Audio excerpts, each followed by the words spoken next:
আমাদেরকে এই মহৎ কাজে বাধা সৃষ্টি করেন। না না বাধা না ভাই, প্লিজ আপনি বাধা আপনার কথা, আপনার কথা 2 মিনিট আপনি আমার কথা শুনুন, কথা শুনতে হবে।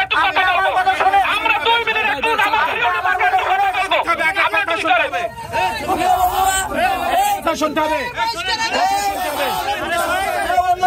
আমরা যেই কাজে এসেছি প্রথমে আমরা সেই কাজ করব, এরপরে আপনাদের আমাদের 2 মিনিট ভাই, সিনা ভাই, আমাদের 2 মিনিট আমাদের নেতা জনাব রাহুল গান্ধী রেজভি সাহেবের সাথে একটু আবেদন। 2 মিনিট ওইখানে যাই, আমরা ওইখানে যাই, আপনার কাছে হাত জোর করে অনুরোধ করে বলছি 2 মিনিট আমরা ওইখানে যাই, রাস্তাটা এই রাস্তা ভাই, আমরা ওইখানে যাই ভাই।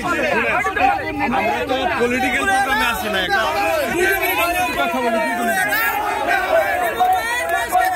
সদর থানা এবং সাবেক জেলা যুব দলের সহসভাপতি 5 তারিখে একটা সাধারণ ঘটনাকে কেন্দ্র করে তাকে বহিষ্কার করা হয়েছে। 5 তারিখের দিন, ওই দিনকে কেন্দ্র করে আমার কাছে অনুরোধ, পটুয়াখালী যত মিছিল মিটিং হয়েছে, পটুয়াখালীতে সর্বপ্রথম 28 তারিখ মশাল মিছিল করেছে।